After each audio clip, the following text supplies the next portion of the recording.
Fala galera, canal Pobrejando de volta para falar do que a gente mais ama, futebol, sem enrolação e com opinião.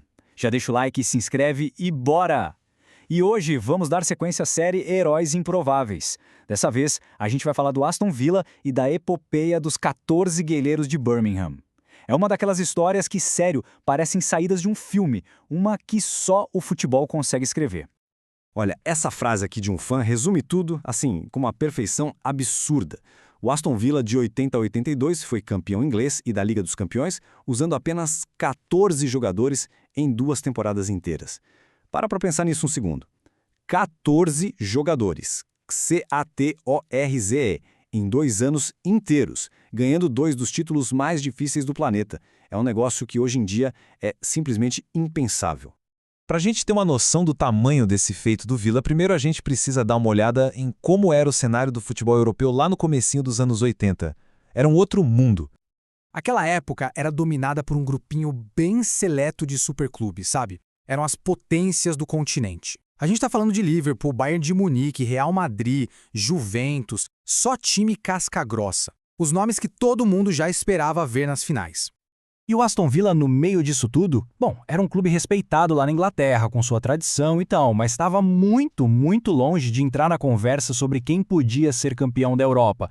Ninguém, absolutamente ninguém, botava uma ficha neles. E é aqui que a gente vê o contraste gigantesco da época. Enquanto os times grandes confiavam naqueles elencos cheios de estrelas, no brilho de um jogador ou de outro, a força do Villa vinha da união, do coletivo. Era um time titular praticamente fixo, pouquíssimos reservas e uma identidade de equipe que era, assim, inabalável.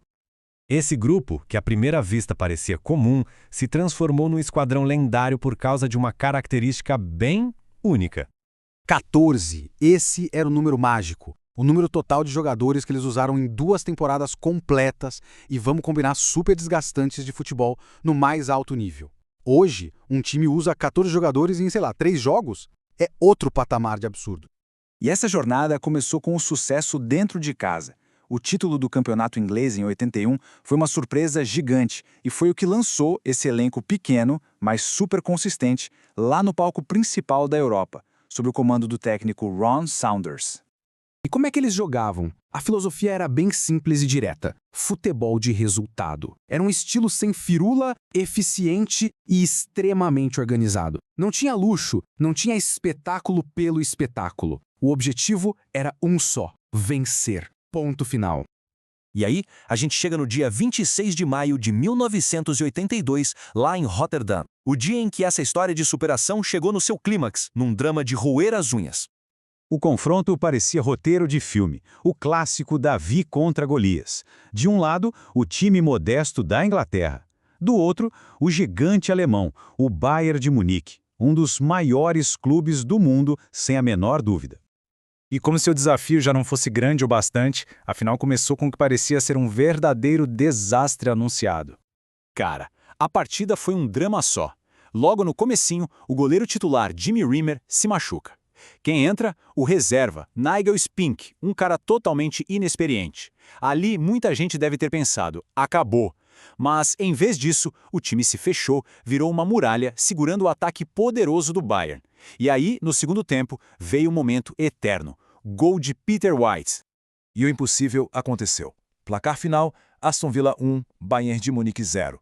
Os 14 guerreiros tinham conquistado a Europa. Simples assim. Essa vitória foi muito mais do que só levantar um troféu. Foi uma declaração, sabe? Uma mensagem poderosa sobre o que é o esporte de verdade. O que eles fizeram provou uma coisa que nunca envelhece. Provou que não precisa de elenco multimilionário, que não precisa de um time só de superestrelas, que não precisa ser o favorito nas casas de aposta. No fim das contas, o que importa de verdade é ter um grupo unido que luta junto por um mesmo objetivo. Mais de 40 anos depois, essa história continua sendo um dos capítulos mais bonitos e inspiradores do futebol. Um lembrete de que o impossível existe até o momento em que alguém vai lá e faz. Em 1982, 14 homens provaram isso para o planeta inteiro. Comenta aqui embaixo e compartilha. Aqui é o Pobrejando, futebol raiz, resenha sincera e opinião sem filtro. Até a próxima!